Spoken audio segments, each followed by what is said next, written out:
Point de Tervuren, au sud de Bruxelles, à mi-chemin à peu près entre Louvain et la capitale. Ici, sur la chaussée de Louvain, se trouve le Musée royal de l'Afrique centrale, mieux connu sans doute sous l'appellation le Musée de Tervuren.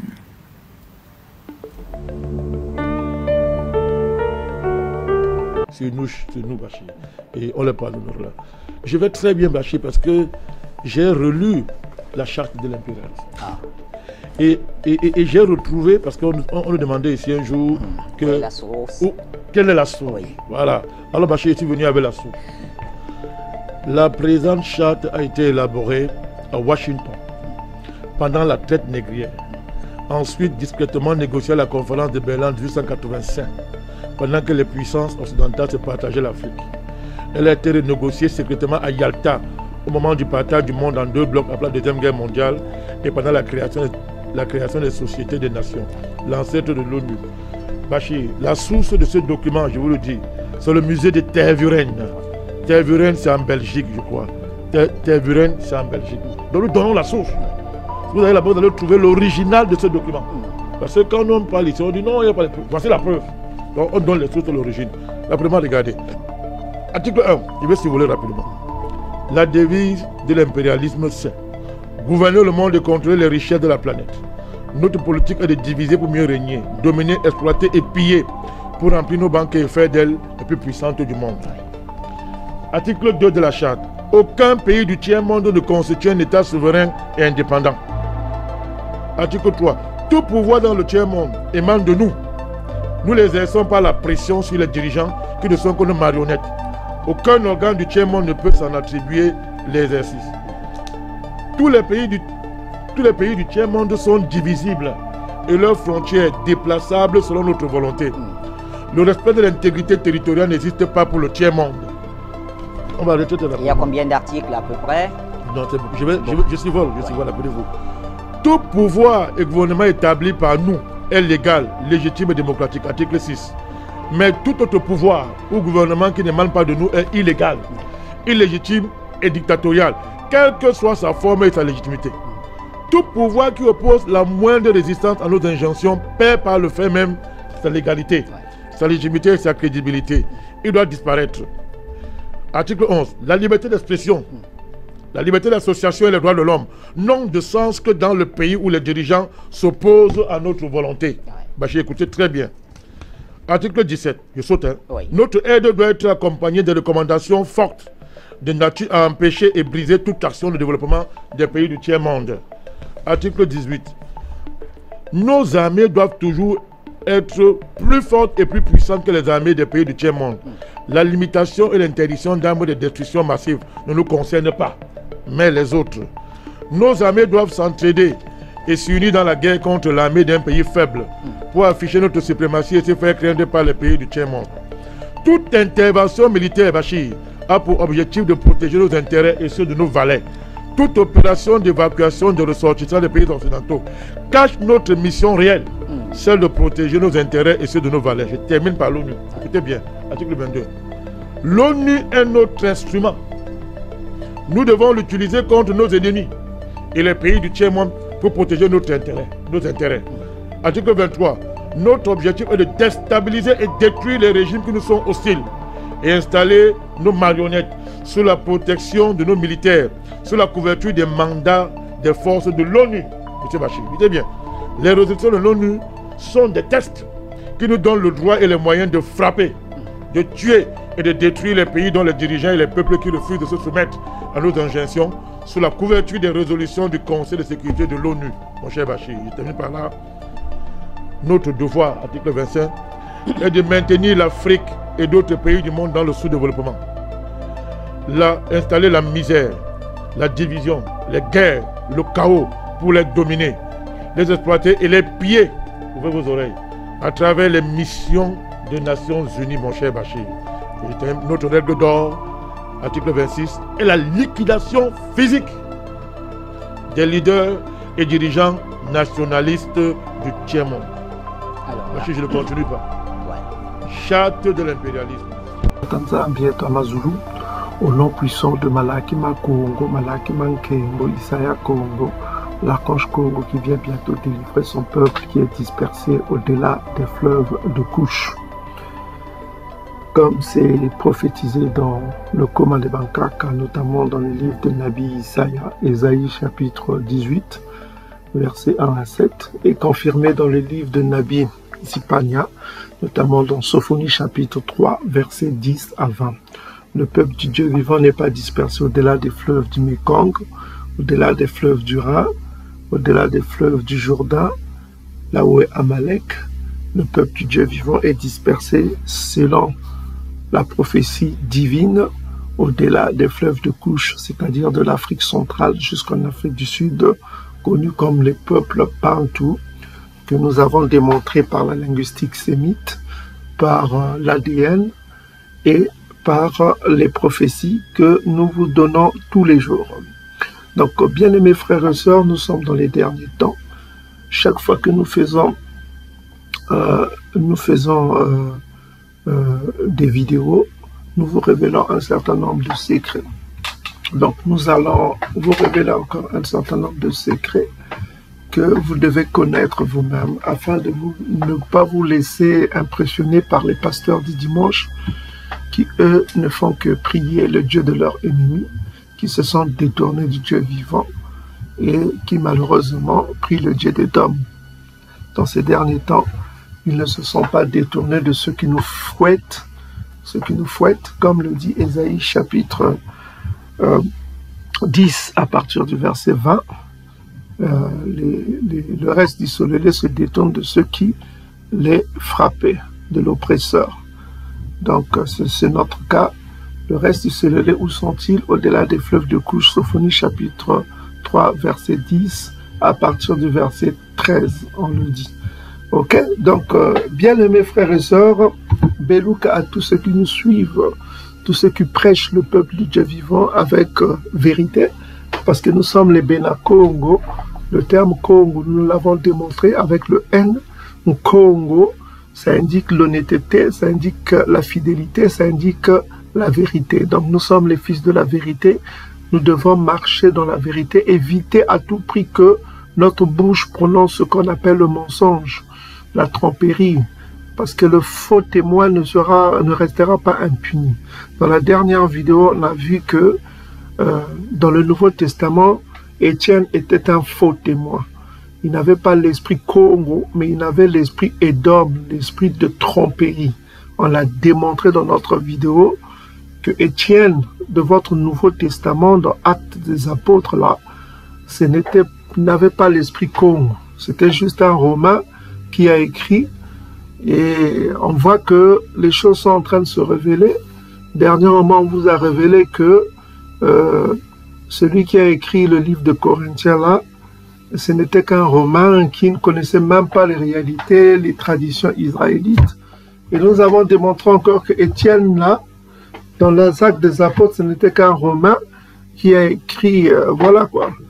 Donc, il faut comprendre que nous avons affaire à quelque chose qui doit nous faire réfléchir. Nous vous amenons à la réflexion. Ok? Nous vous amenons à la réflexion. C'est vos vies qui sont en jeu. Parce qu'il faut savoir que le reste du soleil se détourne de ceux qui les frappent. Donc, vous êtes en train de voir vous-même dans le monde que Édom est en train d'être révélé. Donc, à chaque fois que nous faisons les prières de nouvelle lune, les choses s'accélèrent. Vous voyez ce qui se passe en Afrique, on est en train de chasser Édom. Les gens sont en train de se réveiller, se rendre compte que Édom est un problème pour l'Afrique et pour les nations. C'est un gros problème, Édom. Donc, vous devez connaître ce qu'on vous enseigne et soyez sérieux. C'est vos vies qui sont en jeu. C'est vos vies qui sont en jeu. N'oubliez pas que Édom est le seul peuple au monde que le Tout-Puissant va exterminer pour toujours, exterminer. Vous rendez compte? Même dans votre Nouveau Testament, on répète ce qu'on a dit dans Malachie, chapitre 1, verset 3 à 4, que le Tout-Puissant a une haine contre Édom pour toujours. C'est le seul peuple que le Tout-Puissant n'aime pas. Donc vous voyez les œuvres d'Édom. tout ce qu'il a fait. Il contredit le Tout-Puissant, que Dieu a créé les cieux et la terre. Lui, il dit que c'est le Big Bang. Dieu a créé l'homme à son image. Lui, il dit que c'est une évolution, ça vient du singe. L'homme vient du singe. C'est une insulte d'abord. Donc, il y a beaucoup d'exemples là où Édom s'oppose au Tout-Puissant et il est devenu l'ennemi principal du Très-Haut et de son peuple. Donc, vous voyez tout ce que Édom nous fait subir tous les jours. Donc, souvenez-vous de cela, de la nouvelle lune. Donc, c'est ce en quoi on voudrait s'attacher aujourd'hui, sur la nouvelle lune, mes bien-aimés frères et sœurs. La nouvelle lune arrive. La nouvelle lune qui va arriver selon le calendrier romain, hein, parce que nous sommes sur le calendrier romain. C'est Édom qui a tout changé, hein. Daniel chapitre 7, il a tout changé les temps. Nous sommes sur son calendrier, malheureusement. Selon le calendrier romain, ça va arriver le 16, ce mercredi. Le 16, le chiffre 16 est très important parce que ça indique le chiffre 16 plus 6 plus 1, ça donne 7. C'est un chiffre puissant. C'est un chiffre puissant et ça tombe le 8e mois selon le calendrier romain. Or, le chiffre 8, c'est le changement, c'est important. Donc, nous sommes en face d'une nouvelle lune qui a son importance. Donc, et le mercredi est un jour puissant. Je crois que je ne sais pas si je vous l'ai déjà dit hein, sur le mercredi. Pourquoi le mercredi est très important, très puissant. Ok? Le jour de mercredi était puissant. On va vous l'expliquer dans les prochaines vidéos, mais ce n'est pas l'objet de la vidéo. Donc aujourd'hui, il faut savoir que la nouvelle lune arrive, mes bien-aimés frères et sœurs, le 16. Ça arrive le mercredi 16.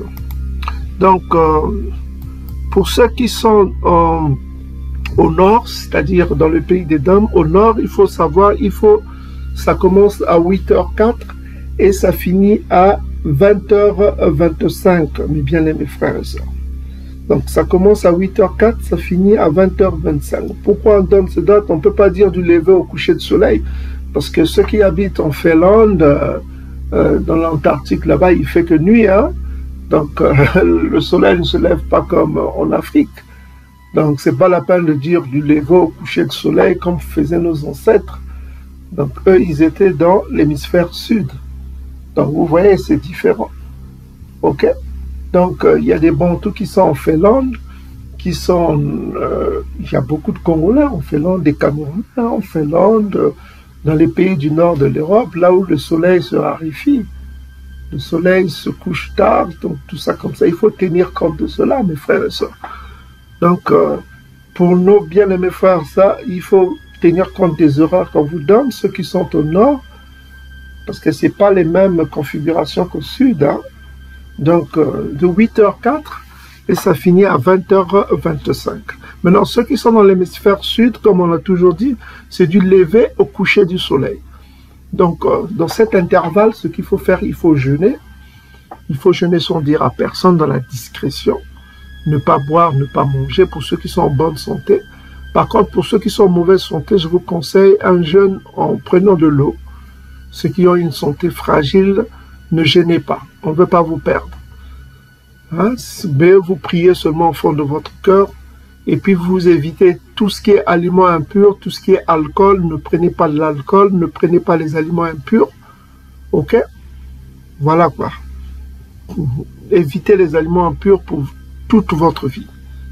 Évitez les aliments impurs, mes bien-aimés frères et sœurs. Donc, ni alcool, ni boisson. Voilà. Pour ceux qui sont en bonne santé, qui connaissent qu'ils sont en bonne santé, dans cet intervalle de 8h04 à 20h25, un jeûne à sec dans la prière. Alors, qu'est-ce qu'il faut prier? Et vous voyez les effets déjà de nos prières, hein, ce que Édom subit. Vous voyez vous-même dans l'actualité. Regardez dans l'actualité. Hein? Regardez dans l'actualité, c'est chaud, hein, mes frères et sœurs. Pour Édom et pour tous les Ngoïs qui ont fait du mal au peuple bantou, les temps vont être très très durs pour eux.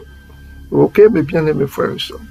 Donc, c'est ça qu'on tenait à dire. Et maintenant, pour ceux qui sont dans l'hémisphère sud, je le répète encore, c'est du lever du soleil. Donc, c'est le terme souka qu'on utilise, un terme hébreu aussi, souka. Donc, Souka indique le matin, Souka indique aussi la fin. Ok? Souka indique le matin, Souka indique aussi la fin. Donc, c'est du lever au coucher du soleil.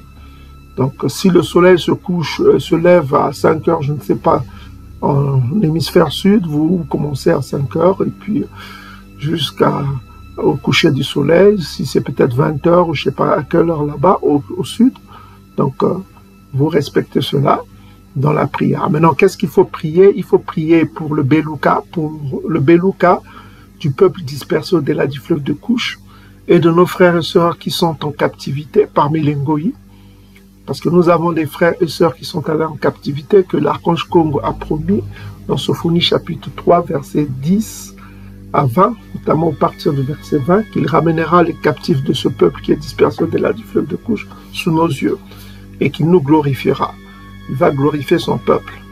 Donc pour cela, il faut prier pour le Beluka, pour la bénédiction au peuple Bantou, notamment pour ceux qui se réveillent, les élus Bantou, qui sont dispersés. Et nous avons des frères aux Antilles, en Inde, nous avons au Moyen-Orient des Bantous qui sont allés en captivité. Dans les 3 Amériques, il y a des Bantous qui sont captifs, il y a des Bantous qui sont allés en captivité en Europe. Notamment Nantes était un fleuron de l'esclavage en France, voilà quoi. Donc n'oubliez pas qu'il y a des Bantous qui sont allés en Europe aussi en captifs. Donc n'oubliez pas ces frères et sœurs qui sont en captivité, qui sont toujours captifs, qui ont tout oublié de leur origine bantou, de leur origine hébraïque, israélite. Donc il faut prier pour le Beluka, pour ses frères, afin qu'ils fassent le soba. Afin qu'ils fassent le soba, c'est-à-dire ce qu'on appelle le changement, le soba. Il y a d'autres qui prenaient chouva, non, les bantous prenaient soba. Voilà quoi. Donc ils fassent le changement, là, ce qu'on appelle la repentance. Hein. Et cela est expliqué dans Proverbe chapitre 28, versets 13 à 14. Hein. C'est-à-dire avouer ses péchés, les abandonner, mais surtout vivre continuellement dans la crainte de Tatanzambi. La crainte de Tatanzambi, c'est important, c'est la haine du mal. Hein. Okay? La crainte de Tatanzambi, c'est la haine du mal, selon Proverbe chapitre 8, verset 13. C'est haïr le mal, c'est haïr l'orgueil, c'est voilà quoi. C'est s'opposer au mal, c'est ne pas aimer le mal, quoi, ne pas faire du mal. Ok, mes frères et sœurs, à qui que ce soit, hein, que ce soit aux autres Bantous ou que ce soit aux Ngoï, il ne faut pas faire du mal aux Bantous, qui est le peuple aimé de Tatanzambi, parce que Tatanzambi a aimé son peuple.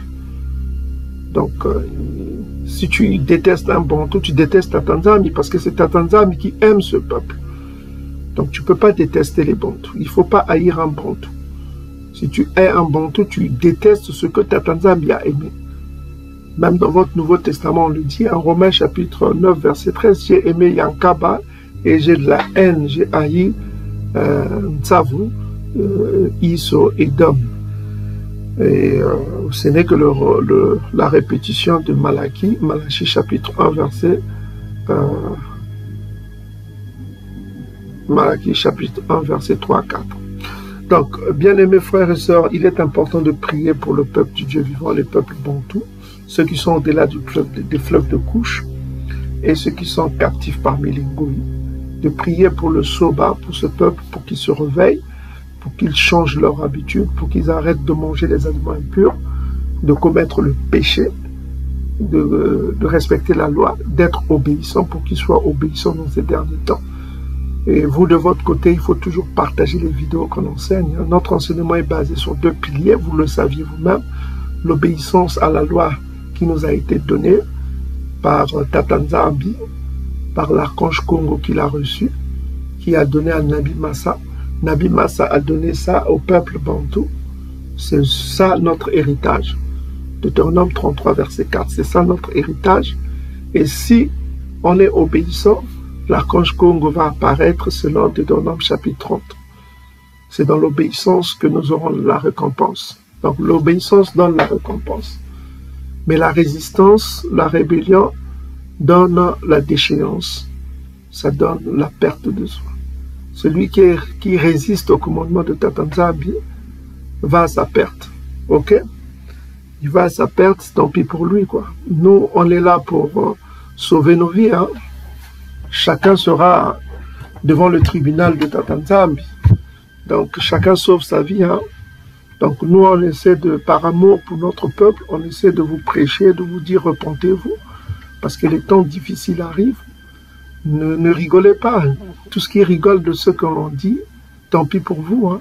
Parce que nos enseignements, nous l'avons commencé depuis longtemps, on vous a fait des avertissements, on vous a donné beaucoup d'instructions afin que vous soyez des hommes bons pour Tatanzambi, ok? Et que vous soyez des hommes bons autour du peuple bantou et qu'on reconnaisse votre bonté, votre fidélité et votre fidélité, parce que la fidélité, c'est la vérité, c'est l'honnêteté, parce que vous serez des Congo en étant cela. Des hommes ceinturés, des hommes véridiques, des hommes qui aiment la vérité, parce que nous sommes les témoins de Tatanzambi. Ésaïe 43, verset 10. Un témoin doit être fidèle, un témoin doit être véridique, un témoin doit marcher dans la vérité. Parce qu'en marchant dans la vérité, dans l'honnêteté, nous deviendrons les Bena Congo. Parce que Congo, c'est la vérité. Parce que si tu n'es pas dans l'honnêteté, tu n'es pas dans la vérité, parce qu'ils n'aiment pas l'iniquité. Hein? C'est écrit même dans votre Nouveau Testament, Hébreux chapitre 1, verset 9. Ils n'aiment pas l'iniquité, ils aiment la justice. Ils aiment le tiad. Donc, souvenez-vous de ça. Donc, bien-aimés frères et sœurs, c'est en cela qu'on doit prier pour la repentance du peuple du Dieu vivant, la repentance dans l'obéissance, dans la haine du mal. Donc, c'est cela. Mais il y a une deuxième partie que vous devez prier aussi. Il faut prier contre les ennemis de Tatanzambi. Les ennemis de Tatanzambi sont listés dans le Psaume chapitre 83. Les Ntsavu édomites en tête. Vous voyez tout ce que Édom fait contre le peuple bantou, sa haine éternelle. Il faut prier contre la méchanceté que nous subissons de la part des Ntsavu, des Édomites, et des Ngoyi, les autres Ngoyi qui nous pillent, qui nous font du mal. Il faut cela prier fort pour cela. Donc, souvenez-vous, mes frères et sœurs, hein, la prière de malédiction contre les Ngoyi est dans le coma. Notamment, vous pouvez lire, savez-vous que Doda a été aimé par l'archange Congo, par Tatanzambi, il a été beaucoup aimé. Selon 1 Roi chapitre 15, versets 4 à 5. Il a été aimé par l'archange Congo. Pourquoi? Celui qui a été aimé par l'archange Congo, il a aimé le peuple bantou. Nabi Doda a aimé le peuple bantou. Nabi Doda a aimé le peuple bantou, ce que vous appelez David, hein, Doda. Il a fait les prières de malédiction contre les ennemis de Bantou. Notamment, vous pouvez lire tout le psaume chapitre 109 et vous pouvez lire aussi le psaume 139, versets 21 à 22. Il a fait des prières de malédiction contre les ennemis de Tatanzambi. Donc c'est pourquoi, n'oubliez pas la prière de malédiction de Missifa. Le Missifa, c'est la malédiction. Missifa, le Sifu, ok? Que l'archange Congo Sifa l'entente des Bantou, hein, qu'il apporte le Sifu, le Missifa, la malédiction contre tous les Ngoyi qui ont fait du mal au peuple Bantou et d'hommes en tête. Donc souvenez-vous que la prière de malédiction est écrite dans la Bible contre tous ceux qui font du mal au peuple Bantou. Vous lirez le psaume chapitre 109 et vous lirez le psaume 139, 21 à 22. Souvenez-vous de ces prières-là contre tous ceux qui haïssent le peuple bantou, tous ceux qui nous ont fait du mal depuis des siècles, tout le mal qu'ils nous ont fait. N'oubliez pas cela. Et que il faut que Édom boive son coupe, parce que il faut que le Tout-Puissant mette à nu Édom, selon Ésaïe chapitre 47, tout le chapitre si vous pouvez lire. Et puis n'oubliez pas Lamentation chapitre 4, versets 21 à 22. Donc Édom doit boire sa coupe dans ces derniers temps, la coupe de la colère de Tatanzambi et tout. Donc il faut prier pour cela, pour que la malédiction tombe contre tous les ennemis du peuple du Dieu vivant dispersés au-delà des fleuves de couche et d'hommes en tête, et les Cananéens, d'outils qui font du mal au peuple bantou, ils doivent subir la malédiction parce qu'ils sont cités aussi dans le psaume chapitre Tyr est cité. Un Tyr, c'est les Cananéens dans le psaume chapitre 83, fait partie des ennemis de Tatanzambi et tout. Souvenez-vous de tout le mal que les Ngoï font contre le peuple bantou. Donc, il faut prier aussi pour la délivrance. Que l'archange Congo se manifeste afin qu'il nous délivre. Parce que nous ne pouvons pas vivre dans cette souffrance que nous avons connue depuis des siècles à cause des péchés de nos pères. Hein? La malédiction de Deutéronome chapitre 28 pèse encore sur ce peuple. Donc pour que cette malédiction quitte, il faut que nous amenons nos frères et sœurs à l'obéissance. Ce n'est pas le christianisme qui va nous aider, parce que le christianisme, c'est la fin de la loi. Or, nous avons besoin de la loi dans ces derniers temps pour plaire à Tatanzambi. Donc, vous comprenez? Deutéronome chapitre 30. Si nous allons vers le christianisme nous ferme la porte, nous dit que le Christ qui est là, c'est la fin de la loi. Voilà, ne rentrez pas. Ici, c'est la fin de la loi. On en a fini aujourd'hui. Belouka à tous ceux qui nous écoutent. Soyez bénis partout où vous êtes. Et on reviendra pour vous expliquer un peu plus des secrets. Ne croyez pas au christianisme édomite qui parle d'un Dieu. Voilà quoi. Celui qui vient n'est pas Dieu. Celui qui vient, c'est un archange. C'est ce qu'on tenait comme message à vous donner. Ne croyez pas au christianisme édomite qui est vraiment l'idiotie suprême. Voilà quoi. Ok. Donc, Belouka à tous, soyez bénis partout où vous êtes, peuple du Dieu vivant. Seuls les Ngoï et les Bantous qui suivent les religions des Ngoï ne comprendront rien de la sagesse qu'on vous donne, des secrets qu'on vous révèle. Que Tatanzambi soit loué, soit glorifié, le Père éternel, et que l'archange Congo règne et avec ses élus, et salam. Belouka à tous.